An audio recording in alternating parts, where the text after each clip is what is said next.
Hello friends, welcome to JK civil services.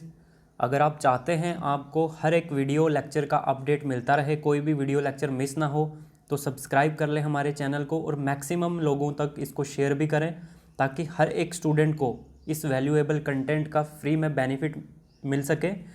जो financially जिनकी condition अच्छी नहीं है, जो कोचिंग फ़ी एफर्ट नहीं कर सकते, उन तक ये लेक्चर पहुंचने चाहिए ताकि वो घर बैठे आराम से अपनी प्रिपरेशन को कंटिन्यू रख सकें। ठीक है, आप हमारी ऐप भी प्ले स्टोर से डाउनलोड कर सकते हैं जिस पे आपको टेस्ट सीरीज़ और पेड कोर्स ईज़िली मिल जाएंगे। ठीक है, और उनका लिंक डिस्क्रिप्शन बॉक्स में दिया गया है, आप वहाँ से उसको डाउनलोड कर सकते हैं और हमारा टेलीग्राम चैनल भी ज्वाइन कर सकते हैं। ठीक है, और अगर कोई हमारे इस चैनल से जुड़ना चाहता है टीचिंग के लिए, कोई टीचिंग करना चाहता है, तो ये व्हाट्सएप नंबर है, आप कांटेक्ट कर सकते हैं। ठीक है, चलिए हम अपने लेक्चर की ओर जाते हैं जहाँ तक हमने छोड़ा था। ओके, देखो भाई, अब हम मोशन हमने पढ़ा था लास्ट क्लास में। ठीक है, मोशन में भी एक रेस्ट पढ़ा था, फिर मोशन के बारे में पढ़ा था। अब रेस्ट क्या चीज़ थी? No change in position with respect to its surrounding. ठीक है, अगर सराउंडिंग के रिस्पेक्ट में बॉडी की पोजीशन में कोई भी चेंज नहीं आती तो उसको क्या बोला जाएगा? वो बॉडी रेस्ट के अंदर है। जैसे मैंने बताया अभी, t is equals to zero, zero time के ऊपर एक बॉडी पड़ी हुई है ए पॉइंट के ऊपर। ठीक है, अब t is equals to 60 second, मतलब 1 मिनट बाद भी ये बॉडी यहीं की यहीं पड़ी हुई है, तो क्या बोला जाएगा कि टाइम के साथ इस बॉडी के अंदर कोई भी वेरिएशन, कोई भी चेंज नहीं आया, तो ये बॉडी क्या होगी? आ गई हमारी रेस्ट के अंदर। ठीक है, example, book lying on the table, furniture in the room. ठीक है, अगर कोई टेबल के ऊपर बुक पड़ी हुई है तो अभी देख रहे हो वहीं पे पड़ी हुई है, 2 घंटे बाद देखोगे वहीं पे होगी, तो वो क्या हो गई? रेस्ट के अंदर। उसके अंदर कोई भी मूवमेंट नहीं हो रही, कोई भी चेंज नहीं आ रहा उसकी पोजीशन के अंदर। ठीक है, फर्नीचर जो भी हमारे रूम के अंदर लगे होते हैं, जहाँ पे हैं वहीं पे रहते हैं वो। ठीक है, कोई भी उनके अंदर चेंज नहीं आता, तो ये सारे के सारे क्या होते हैं? रेस्ट के अंदर। Next, motion. अब मोशन में क्या चीज़ होगी? देखो, change in position with respect to its surrounding with time. Time के साथ अगर किसी बॉडी के अंदर चेंज आता है, वो अपनी पोजीशन चेंज करती है, तो क्या बोला जाएगा उसको? वो मोशन के अंदर है। जैसे fish swims in the water, पानी के अंदर जो मछली तैर रही है, 1 सेकंड पे कहाँ होगी? दूसरे सेकंड पे दूसरी जगह पे होगी। ठीक है, तो वो क्या कर रही है? मूवमेंट शो कर रही है, मोशन के अंदर है। बस moving on the road, road के ऊपर जो बस चल रही है वो भी मोशन के अंदर है। Birds flying in air. ठीक है, जो बर्ड्स पक्षी उड़ रहे होते हैं, ठीक है, वो भी सारे के सारे किसके अंदर है? मोशन के अंदर। हमारी जो अर्थ अभी चल रही है ये भी मोशन के अंदर है, क्योंकि ये एक टाइम पे कहीं होगी, दूसरे टाइम पे उसकी मूवमेंट चेंज हो जाती है, अपनी पोजीशन चेंज कर लेती है। ठीक है, तो ये सारे के सारे क्या हैं? मोशन के अंदर। एक चीज़ और इम्पॉर्टेंट पॉइंट है, in one situation an object can be at rest but in other situation same object can be in motion. मतलब एक टाइम पे एक जिस ऑब्जेक्ट की हम बात कर रहे हैं वो मोशन में भी हो सकता है और रेस्ट में भी हो सकता है। वो कैसे? वो डिपेंड करता है उसके रेफरेंस पॉइंट के ऊपर। रेफरेंस पॉइंट के ऊपर सपोज करो ये ए बस है, ये बी बस है। ठीक है, अब ए अपनी स्पीड से चल रही है 10 किलोमीटर पर हार। ठीक है, 10 किलोमीटर पर हार की स्पीड से चल रही है, और बी बस रुकी हुई है। ठीक है, इसकी स्पीड कितनी है? 0। कितनी स्पीड है? 0। मतलब ये रुकी हुई है, ये चल रही है, तो इसके कंपैरिजन में, इसके रिस्पेक्ट में ए बस क्या कर रही है? मोशन में है। ए बस मोशन में है। लेकिन अगर ये दोनों की दोनों सेम स्पीड से चल रही हो, ए भी चल रही हो, बी भी चल रही हो, सपोज करो ये भी 10 किलोमीटर पर आवर की स्पीड से चल रही है और ये भी 10 किलोमीटर पर आवर की स्पीड से चल रही है, तो दोनों के दोनों क्या होंगी? रेस्ट के अंदर होंगी। क्यों? वो एक के रिस्पेक्ट में कोई भी पोजीशन में चेंज नहीं आएगी। जहाँ पे ये बस खड़ी होगी वहाँ पे वही दूसरी बस भी वहीं पे खड़ी होगी। मतलब दोनों एक स्पीड से जा रही हैं, तो दूसरे जो बंदे इनके अंदर बैठे होंगे उन दोनों को लग रहा होगा कि ये दोनों की दोनों बसेस रुकी हुई हैं। ठीक है, लेकिन वो कंटिन्यूटी में चल रही है, एक जैसी स्पीड के साथ चल रही है। तो एक कंडीशन में ये क्या आ गई? रेस्ट के अंदर, और दूसरी कंडीशन में क्या आ गई? ये मोशन के अंदर। ठीक है, जैसे सपोज करो ये पर्सन है। ठीक है, ये रोड के पास ये पर्सन खड़ा है और रोड से ये बस जा रही है, तो इसके लिए ये क्या होगा? मोशन में। ठीक है, ये बस इसके लिए क्या होगी? मोशन में, क्योंकि ये पोजीशन चेंज कर रही है इसके रिस्पेक्ट में। ठीक है, अभी ये देख रहा है बस यहाँ पे है, 2 सेकंड बाद देखेगा बस यहाँ पे पहुँच जाएगी, तो क्या हो गया? इस बस ने अपनी पोजीशन चेंज करी, तो ये बस क्या आ गई? मोशन के अंदर। ठीक है, तो एक टाइम पे एक चीज़ मोशन में भी हो सकती है और एक चीज़, वही चीज़ रेस्ट के अंदर भी हो सकती है, वो डिपेंड करता है उसका रेफरेंस पॉइंट। अब आते हैं टाइप्स ऑफ मोशन। मोशन कितनी तरह के होते हैं, मेनली इसको 3 टाइप्स में कैटेगराइज किया गया, ठीक है। 3 टाइप्स में इसको कैटेगराइज किया गया, बांटा गया, डिफ्रेंशिएट किया गया। फर्स्ट है rectilinear motion and translatory motion. ये वो मोशन होते हैं जो एक स्ट्रेट लाइन के ऊपर होते हैं। मोशन, कोई भी बॉडी जब एक स्ट्रेट लाइन के ऊपर मूव कर रही होती है, उन्हीं मोशंस को क्या बोला जाता है, रेक्टिलिनियर मोशन या फिर ट्रांसलेटरी मोशन। दोनों स्ट्रेट लाइन पे होंगे, लेकिन डिफरेंस क्या होगा, रेक्टिलिनियर मोशन के अंदर पॉइंट ऑब्जेक्ट होगा, मतलब एक सिंगल पार्टिकल होगा, लेकिन ये जो ट्रांसलेटरी मोशन होता है यहाँ पे एक बॉडी होगी, मीन्स नंबर ऑफ पार्टिकल्स, ठीक है। यहाँ पे सिंगल पार्टिकल होगा और यहाँ पे multiple particles, means number of particles, ठीक है। यही डिफरेंस होगा, लेकिन जाएंगे दोनों के दोनों एक स्ट्रेट डायरेक्शन में। जैसे यहाँ पे ये देखो, ये पॉइंट स्ट्रेट लाइन में मूव कर रहा है, तो ये आ गया रेक्टिलिनियर मोशन। अब ये बॉडी जा रही है, ये पर्सन जा रहा है, मूव कर रहा है, ठीक है, वॉक कर रहा है, कुछ भी कर रहा है, तो स्ट्रेट लाइन पे जा रहा है तो ट्रांसलेटरी मोशन। ये गाड़ी स्ट्रेट रोड पे जा रही है तो क्या आ जाएगा, ये भी ट्रांसलेटरी मोशन। बुलेट फायर्ड, ठीक है, अगर कोई गोली चलाता है, ठीक है, तो वो जो गोली की डायरेक्शन होगी, स्पीड होगी या मोशन होगा उसका, वो क्या होगा, वो ट्रांसलेटरी मोशन होगा, क्योंकि वो सीधी डायरेक्शन में जा रही है, स्ट्रेट, ठीक है। रेक्टिलिनियर मोशन और ट्रांसलेटरी मोशन एक स्ट्रेट लाइन में होते हैं। डिफरेंस क्या होता है, रेक्टिलिनियर के अंदर सिर्फ पॉइंट ऑब्जेक्ट के बारे में डिस्कस करा जाता है या एक पार्टिकल के बारे में वो डिस्कस किया जाता है, और ट्रांसलेटरी मोशन के अंदर बॉडी के रिगार्डिंग बॉडी को लिया जाता है और या फिर नंबर ऑफ पार्टिकल्स। यही डिफरेंस होगा, ठीक है। नेक्स्ट है हमारा circular motion and rotatory motion. ये वो मोशन होते हैं जो सर्कुलर डायरेक्शन में होते हैं, सर्कुलर पाथ में, दोनों के दोनों। डिफरेंस वही आएगा फिर से, यहाँ पे पॉइंट ऑब्जेक्ट होगा और यहाँ पे बॉडी होगी, ठीक है। एग्जाम्पल, सपोज करो ये कोई रस्सी है, ठीक है, इसके साथ आपने कोई पत्थर बांध दिया यहाँ पे और आप घुमा रहे हो उसको, तो वो क्या आ जाएगा हमारा, वो वाला मोशन होगा हमारा सर्कुलर मोशन, ठीक है। और जो फैन का मोशन होगा, ठीक है, ये फैन के पर आ गए, ठीक है, ब्लेड्स, ये जब मूव करेंगे तो ये कौन सा मोशन आ जाएगा, रोटेटरी मोशन, ठीक है, क्योंकि यहाँ पे बॉडी आ गई और यहाँ पे पॉइंट ऑब्जेक्ट आ गया। आई होप ये भी क्लियर हो चुका है आपका। सर्कुलर मोशन, रोटेटरी मोशन, दोनों के दोनों सर्कुलर पाथ के ऊपर ट्रैवल करेंगे, ठीक है। एक में पॉइंट ऑब्जेक्ट हो जाएगा और दूसरे में बॉडी हो जाएगी। नेक्स्ट आता है हमारा oscillatory motion and vibratory motion. ये क्या होते हैं, टू एंड फ्रो मोशन। कौन से, टू एंड फ्रो। अब ये टू एंड फ्रो क्या होता है, आगे पीछे, ठीक है, और बैक एंड फोर्थ, जो एक बार आगे जाना, एक बार पीछे जाना, एक बार आगे जाना, एक बार पीछे जाना, इसी मोशन को बोला जाता है ओसिलेटरी या फिर वाइब्रेटरी मोशन, ठीक है, जो बार बार क्या होते हैं, रिपीट होते रहते हैं।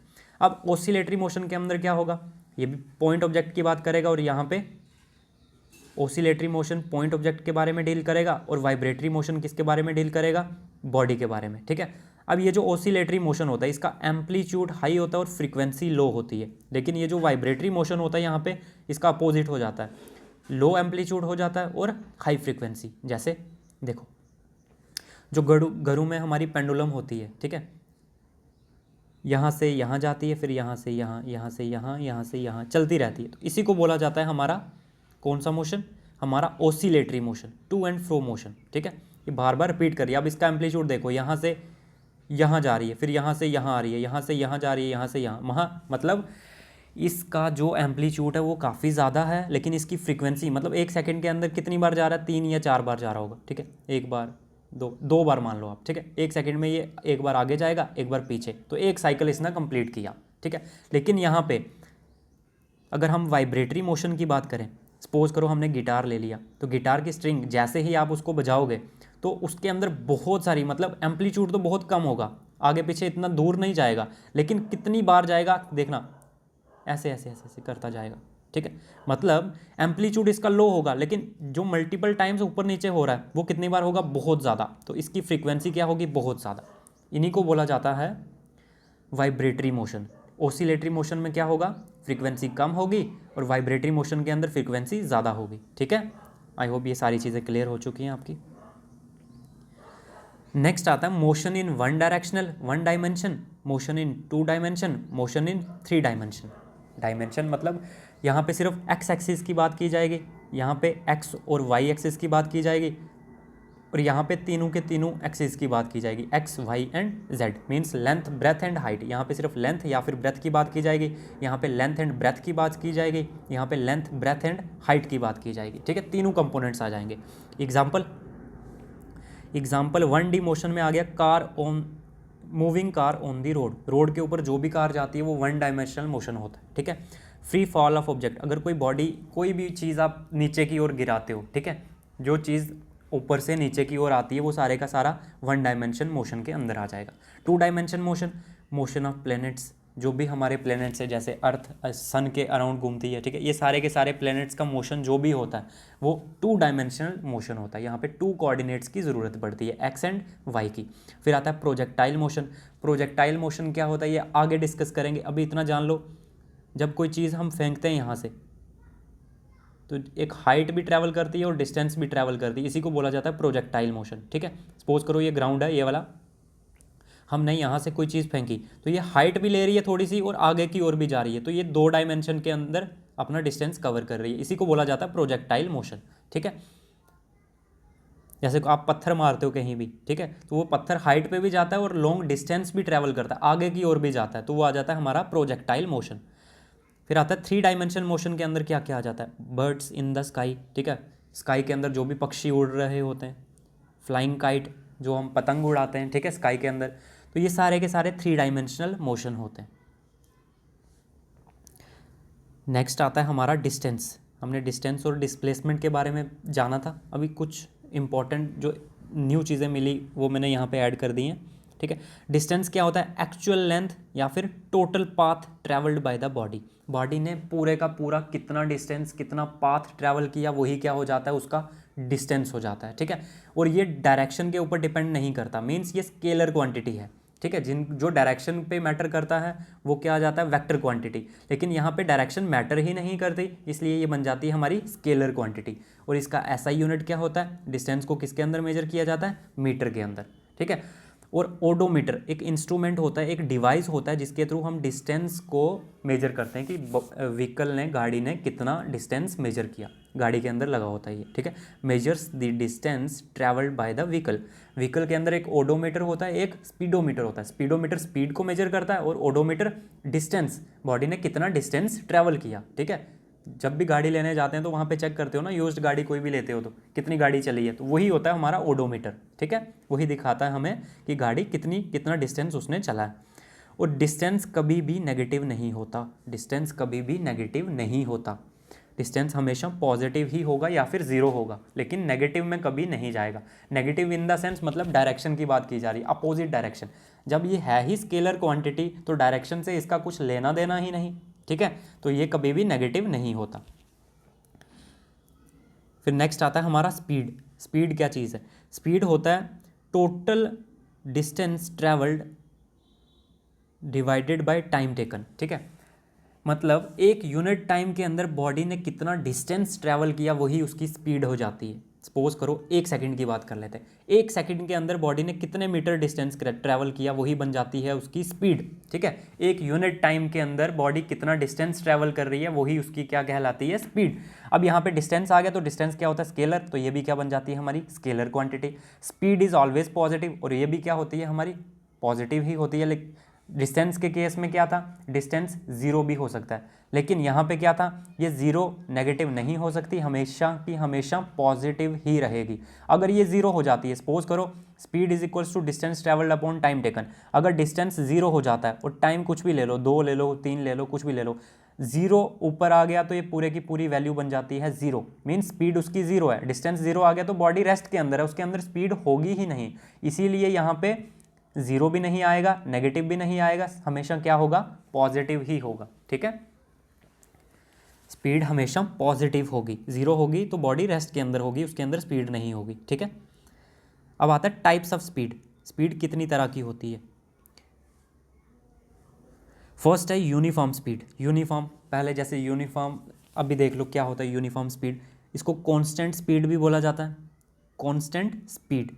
इस पे क्या होगा, equal distance in equal interval of time, equal interval of time के अंदर इक्वल डिस्टेंस ट्रैवल किया जाएगा। जैसे हमने पहले भी एग्जांपल ली थी ये, सपोज करो बॉडी को ए पॉइंट से बी पॉइंट तक जाना है, तो ये 5 मिनट के एक 5 जो फर्स्ट 5 मिनट्स हैं उसके अंदर ये 10 किलोमीटर का डिस्टेंस ट्रैवल कर रही है, नेक्स्ट 5 मिनट में अगेन 10 किलोमीटर का डिस्टेंस कवर कर रही है, नेक्स्ट 5 मिनट में अगेन 10 किलोमीटर का डिस्टेंस कवर कर रही है, और नेक्स्ट 5 मिनट में अगेन 10 किलोमीटर का डिस्टेंस कवर कर रही है। मतलब हर एक 5 मिनट के अंदर बॉडी 10 किलोमीटर का डिस्टेंस ट्रैवल कर रही है। तो equal distance in equal interval of time, ये क्या आ जाता है, यूनिफॉर्म स्पीड या constant speed. Example, bike moving on a straight line या स्ट्रेट रोड, ठीक है। स्ट्रेट रोड के ऊपर जो भी बाइक दौड़ रही होती है वो सारी की सारी क्या होती है, यूनिफॉर्म स्पीड, क्योंकि वो अपनी स्पीड को वेरी नहीं करती, एक कांस्टेंट स्पीड से जाती है, ठीक है। नॉन यूनिफॉर्म में क्या हो जाएगा, unequal distance in equal interval of time. Equal interval of time के अंदर अनइक्वल डिस्टेंस, मतलब या तो कम स्पीड होगी, मतलब डिस्टेंस या तो ज़्यादा चल रहेगा या कम चल रहेगा, कांस्टेंट नहीं रहेगा, ठीक है। जैसे बॉडी को ए से बी तक जाना है, ठीक है, वो क्या करेगी, पहले 5 मिनट में 15 किलोमीटर चल रही, नेक्स्ट 5 मिनट में 5 किलोमीटर चल रही, नेक्स्ट 5 मिनट में 10 किलोमीटर, नेक्स्ट 5 मिनट में 20 किलोमीटर, नेक्स्ट 5 मिनट में 5 किलोमीटर। तो क्या देख रहे हो आप, हर एक 5 मिनट के अंदर उसका जो डिस्टेंस है वो क्या हो रहा है, वेरी, कभी 15, कभी 5, कभी 10, कभी 20, कभी 5, ठीक है। तो उसका डिस्टेंस क्या हो रहा है, वेरी हो रहा है। Example, bike moving through a crowded market या क्राउडेड प्लेस, ठीक है, कोई भी क्राउडेड भीड़ बार बड़ा इलाका, ठीक है। अगर वहाँ से आप बाइक निकालते हो या गाड़ी निकालते हो तो आपको स्पीड अपनी चेंज कर, अपना डिस्टेंस या स्पीड चेंज करनी पड़ती है। कभी स्पीड बढ़ा लोगे जब ट्रैफिक खाली होगा, जब ट्रैफिक ज़्यादा होगा, कंजस्टेड एरिया होगा, वहाँ पे स्पीड डिक्रीज़ कर लोगे। तो आप क्या करवा रहे हो, वहाँ पे वेरिएशन करवा रहे हो, कभी ऊपर कभी नीचे, कभी ऊपर कभी नीचे। तो यही होती है हमारी नॉन यूनिफॉर्म स्पीड। क्या होती है, non uniform speed. Crowded place के अंदर जो भी हमारी बाइक या गाड़ी की मूवमेंट होती है वो आ जाती है नॉन यूनिफॉर्म स्पीड के अंदर या फिर वेरिएबल स्पीड के अंदर, ठीक है। आई होप ये सारी चीज़ें क्लियर हैं आपकी। नेक्स्ट आता है हमारा एवरेज स्पीड। एवरेज निकालना स्पीड का, total distance travelled in total interval of time. Body ने, सपोज करो हमें जाना था जम्मू से दिल्ली, ठीक है, हमें जाना है जम्मू से दिल्ली। सपोज करो 1 घंटे में गाड़ी चली 50 किलोमीटर, ठीक है, एक हार में 1 घंटे के अंदर बॉडी चली 50 किलोमीटर। फिर 5-10 मिनट ड्राइवर ने रेस्ट कर ली, ठीक है, फिर अगेन से 1 घंटे में उसने चलाई 60 किलोमीटर। तो ये पूरे का पूरा टाइम जो बॉडी ने लिया चलने के दौरान, ठीक है, जब रुकी वो काउंट नहीं किया जाएगा, पूरे का पूरा टाइम वो लिया जाएगा जब गाड़ी चल रही है, ठीक है। वो पूरे का पूरा टाइम यहाँ पे आ जाएगा, जितना टाइम लिया गाड़ी ने चलने में और कितना डिस्टेंस ट्रैवल किया। जैसे पहले 50 किलोमीटर चली, फिर 60 किलोमीटर चली, उसको ऐड करवा देंगे, डिस्टेंस भी ऐड हो जाएगा और टाइम भी ऐड हो जाएगा। तो वो क्या बन जाएगा, हमारा एवरेज स्पीड। जब उसको डिवाइड कर लेंगे वो एवरेज स्पीड निकल के आ जाएगी। जैसे देखो, बॉडी को ए से बी जाना है, 5 सेकंड में वो 10 किलोमीटर चलती है, नेक्स्ट 10 सेकंड के अंदर वो 15 मीटर चलती है, फिर नेक्स्ट 10 सेकंड में वो 20 मीटर चल जाती है, फिर नेक्स्ट 5 सेकंड के अंदर 15 मीटर जाती है वो, फिर नेक्स्ट 10 सेकंड के अंदर 25 मीटर जाती है वो। अब यहाँ पे जो डिस्टेंस था ये ऊपर वाला, ये सारे का सारा आप ऐड कर लो, 10 + 15 + 20 + 15 + 25, ये बन जाता है 85, ठीक है। और टाइम कितना लिया, 5 + 10 + 10 + 5 + 10, ठीक है, तो ये बन जाता है 40। जब 85 को 40 से डिवाइड करवाओगे तो वैल्यू आएगी 2.125, ठीक है। तो ये आ जाती है एवरेज स्पीड। इसका यूनिट क्या आएगा, मीटर पर सेकंड। नेक्स्ट आता है हमारा इंस्टेंटेनियस स्पीड। इंस्टेंटेनियस स्पीड क्या चीज़ होती है, speed of an object at any instant of time. किसी भी पॉइंट के इंस्टेंट पे, किसी भी पल पे, किसी भी क्षण पे आप अगर अपनी बॉडी की स्पीड निकालना चाहते हो, वही हो जाती है उसकी इंस्टेंटेनियस स्पीड, ठीक है। सपोज करो आप 9 बजे कहीं से गए, आपको 9:02 पे बॉडी की स्पीड निकालनी है, तो वो जो पॉइंट है, एग्जैक्ट पॉइंट 9:02 पे, वही क्या बन जाएगा उसका इंस्टेंटेनियस स्पीड, ठीक है। आई होप ये सारे के सारी चीज़ें आपकी क्लियर हो चुकी हैं अब, ठीक है दोस्तों। फिर भी अगर आपको कोई डाउट कोई भी हो, ठीक है, आप कमेंट में लिखिए, और अगर अच्छा लगे तो लाइक करिए, शेयर करिए, ठीक है, मैक्सिमम रीच तक पहुंचाइए इसको। अच्छा लगे या बुरा लगे बट कमेंट ज़रूर करिए दोस्तों, ठीक है। Thank you.